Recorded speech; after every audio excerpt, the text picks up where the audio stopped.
Obrigado, Alencar.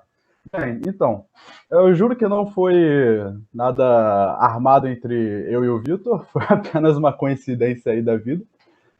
Talvez porque o Alencar falou lá no começo de que nós poderíamos falar de qualquer coisa que gostássemos, inclusive, por exemplo, Pokémon. Talvez porque ele soubesse já que o Vitor gostava disso. Mas eu peguei essa bola dele e decidi falar sobre Pokémon de uma forma científica, puxando mais para divulgação científica, que é algo que eu gosto mais de consumir, de falar, né? Então, vou abordar o Pokémon de uma forma evolutiva, perguntando, né, questionando se a evolução em Pokémon é uma evolução em si ou se é uma metamorfose. Bom, primeiramente, por que Pokémon? Acho que já fica claro de por que Pokémon, porque eles têm uma inspiração muito clara nos seres vivos, principalmente nos animais. Como nessa foto vocês podem ver que um Charmander é muito inspirado numa salamandra, e nesse outro Pokémon Caterpie que é bastante inspirado nessa espécie de borboleta, no caso a lagarta, né? Mas lá do Japão. O Pokémon foi muito inspirado por insetos desde a infância do seu criador, né? Não só em animais, mas ele é inspirado em seres vivos em gerais, como por exemplo nessa foto que tem um Vileplume numa planta. E principalmente porque Pokémon ele é muito baseado no conceito de evolução. Então, o que é Pokémon? Pokémon basicamente é uma franquia japonesa transmídia, ela pertence em várias mídias diferentes. Ele começou primeiramente nos jogos, mas hoje em dia faz parte de todas as mídias possíveis. Ela foi criada em 95 pelo Satoshi Tajiri, que é esse carinha aí da foto segurando esse belo exemplar de pelúcia de Pikachu. O Tajiri ele criou o Pokémon lá em 1995 porque ele queria que as crianças de hoje em dia elas tivessem o mesmo desejo que ele tinha antigamente, a mesma vontade que ele tinha, que era capturar insetos. Foi daí que surgiu o Pokémon, porque ele na infância ele capturava bastante insetos, ele gostava de capturar esses bichos, ele era até conhecido como Dr. Bug, onde ele morava. E por ele ver que o Japão ele passava por um momento de uma transição entre o período industrial do período rural para o período industrial, ele acabou vendo que as pessoas elas estavam perdendo muita conexão com a natureza. Então ele queria também achar uma forma de trazer a natureza para a vida das pessoas, junto com essa paixão que ele tinha por capturar insetos, junto com a paixão que ele tinha por jogos. Então daí ele pegou tudo, jogou na massa e transformou nessa franquia. Em 96 foi lançado, foi onde Pokémon realmente nasceu, foi lançado o primeiro jogo, foi o Pokémon Red and Green, lá no Game Boy, publicados pela Nintendo. E até então, até 2019, Pokémon tinha feito 95 bilhões de dólares. Aí tá a foto do primeiro jogo e a foto do primeiro console no Game Boy, onde tudo começou. E aqui tá um exemplo de todas das franquias transmídias do mundo todo até 2019, de quanto dinheiro elas fizeram. E Pokémon aparentemente é bastante relevante, já que até o ano passado ele é a mídia que mais fez dinheiro no mundo inteiro. Dá para ver que Star Wars está ali em quinto lugar com 70 bilhões, Mickey tem 74, Ursinho Pooh com 76, Hello Kitty 86 e o Pokémon com 95 bilhões de dólares. Ou seja, Pokémon é muito relevante culturalmente falando para o mundo inteiro. Como funciona Pokémon? Pokémon basicamente é um mundo fictício onde os Pokémons eles praticamente substituem os animais existentes no mundo. E as pessoas elas podem capturar esses monstrinhos, botar em dispositivos portáteis, que são chamados de Pokébolas, e elas podem, talvez, batalhar com eles. Nessas batalhas, os Pokémons eles adquirem experiência, e através dessa experiência, os Pokémons eles têm vários estágios de vida, em qual eles transitam por eles, evoluindo, através de adquirir novas habilidades e ganhando uma aparência e uma forma mais poderosa. Ou seja, basicamente o Pokémon é uma rinha de galo institucionalizada, bem bonita, todos gostam. Agora, o cerne dessa representação. O Pokémon ele evolui? Sim e não. Semanticamente falando, através do contexto da língua portuguesa, da palavra evolução, está correto. Por quê? Porque evolução ele pode ser um surgimento de algo, uma produção de técnica ou saber que se aperfeiçoou. Ou seja, o Pokémon ele vai surgir uma característica anatômica diferente, que vai ser produto de uma técnica ou saber que ele vai adquirir através da experiência que ele adquire em batalhas, e através dessas características novas ele vai ter se aperfeiçoado. Então, faz todo sentido. Agora, biologicamente falando, a gente tem um problema. Essa transformação ela tem muito mais paralelos com a metamorfose do que com a evolução biológica em si. Nessa foto fica bem claro isso. Isso é um Pokémon que ele foi bastante inspirado em lagartas.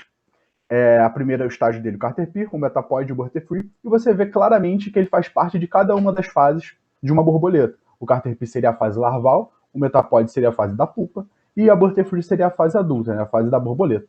E no nosso mundo, isso é o mesmo organismo, só que em fases diferentes de vida, passando por uma metamorfose.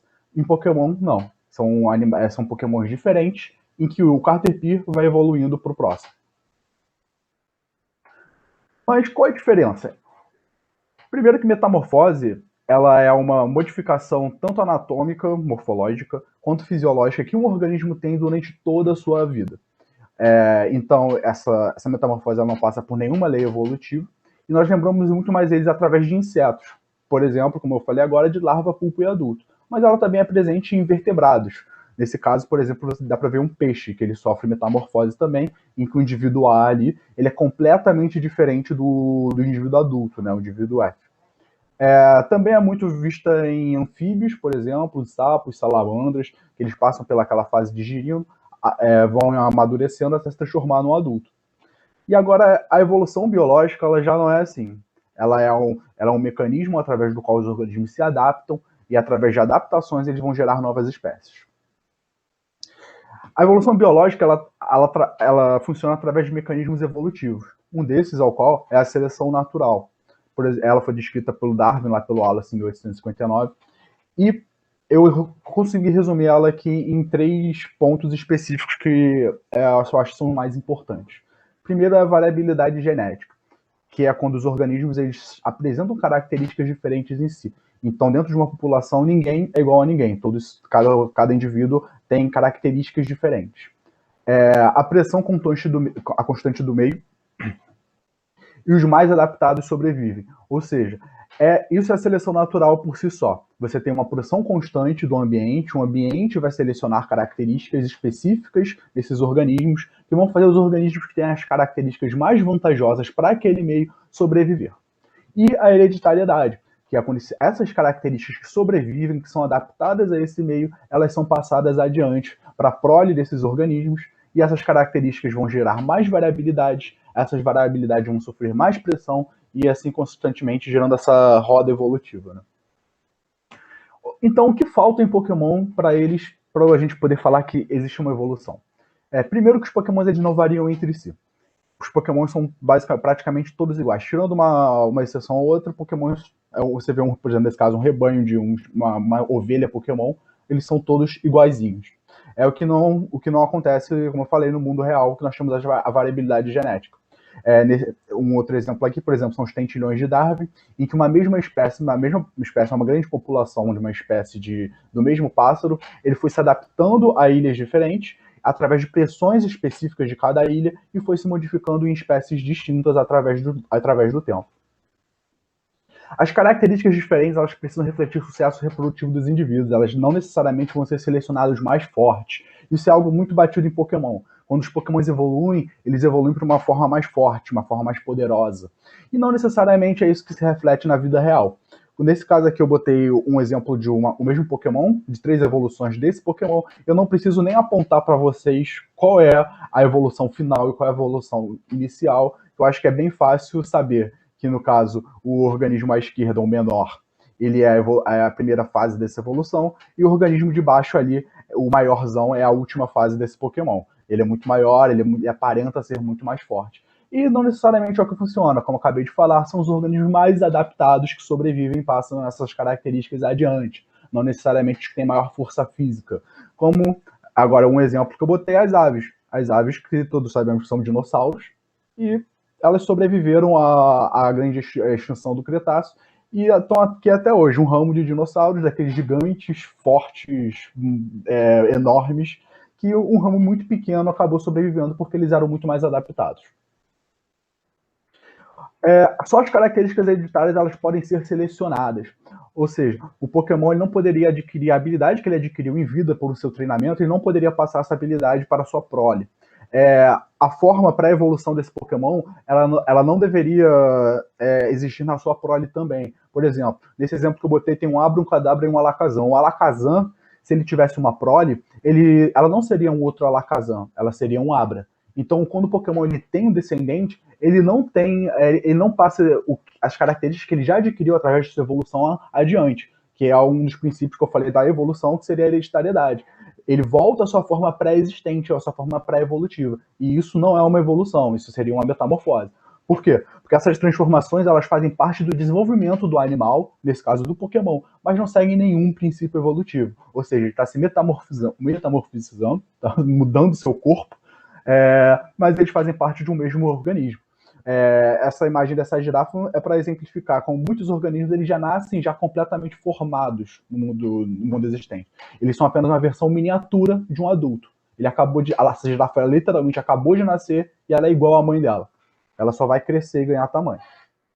Mas e se a gente pensar de outra forma? Existe algo na biologia evolutiva que a gente chama de sistemática filogenética. A gente tenta organizar os organismos através dos princípios evolutivos para criar uma linha geral. Já que sempre há hereditariedade, existe um ancestral em comum para todos os organismos em maior e menor grau. Então, se a gente conseguir analisar, pegar os dados, a gente vai conseguir montar uma grande árvore da vida e a gente vai conseguir ter uma visão maior de todas as conexões que os organismos fazem. Nesse caso aí tem um tipo de cladograma, né, pertencente a essa sistemática filogenética, em que dá para ver melhor os organismos mais conhecidos. Né? E você vê todas essas conexões. Esse caso seria um outro cladograma, você pode fazer cladogramas de diversas formas possíveis. Nesse caso seria um muito mais complexo, tentando ver a vida desde o começo até o final. Ou seja, as evoluções elas são mudanças adaptativas ao longo de muito e muito tempo. Todos aqueles organismos vão descendendo através de milhões e milhões de anos. Se a gente botar os Pokémons dentro desses princípios, a evolução deles dentro desse princípio, ou seja, se um Pokémon, através de uma evolução até a outra, existisse um gap de milhões de anos, de muito tempo, e não apenas de um período ali de experiência que ele adquire com seus treinadores, então faria muito sentido qualquer estrutura que eles tivessem. Por exemplo, esse Blastoise aí com canhões d'água nas suas costas, soltando água. Se existisse uma condição biológica que pudesse criar essa estrutura e fosse uma adaptação necessária para uma pressão existente no ambiente, faria todo sentido biológico esse bicho existir. Ou seja, ainda podemos supor que os Pokémons, se a gente supor que os Pokémons não evoluem instantaneamente, a gente poderia criar então um cladograma de Pokémons. Em que esse aqui é um cladograma que dá para tentaram, né, reproduzir a evolução natural da Terra, né, pegando os Pokémons como base. E aí tem todos os ramos de organismos, mamíferos, répteis, eu teria que chegar a imagem um pouco maior, mais próximo para ver, mas todos os ramos, toda a árvore evolutiva que a gente tem aqui, que a gente conhece, a gente conseguiu reproduzir um pouco através dos Pokémons, pegando essa liberdade, né, liberdade poética de que eles evoluiriam aos milhões de anos, dentro das regras evolutivas que eu acabei de dizer. Agora só um zoomzinho menor para ver que ali seria o começo, o início da vida, né, um ancestral em comum de todos os Pokémons. Um ramo esquerdo ali indo para os Pokémons com forma de planta, né, seriam as plantas desse mundo, gimnospermas, plantas com flores, cactáceos, pseudoplantas, e do outro lado ali já indo para o ramo de animais, pegando o arquinidário, começo de artrópodes, até fungos ali, bastante coisa. E até Pokémons diferentes, com formas diferentes que não conhecemos nesse mundo, que seriam Pokémons adaptados, nesse caso seriam Earthbound, né? Seriam formas físicas, né? Formas de terra, de gelo, fogo, formas mais abstratas que nós não conhecemos. E agora, assim, no final, seria só mais uma forma de reimaginar esses Pokémons através de traços mais realistas, já que eles poderiam existir através dessa forma que eu estou falando, por que não imaginar de uma forma mais real? Então, aquele mesmo Pokémon que eu botei agora no final, que eu falei que vocês poderiam ver as evoluções e já saber qual seria qual ali, sem precisar apontar, é esse mesmo Pokémon, seria o mesmo Tiranitar, mas de uma forma mais realista, né? Seria uma forma mais dinossauresca, enfim. É, é isso.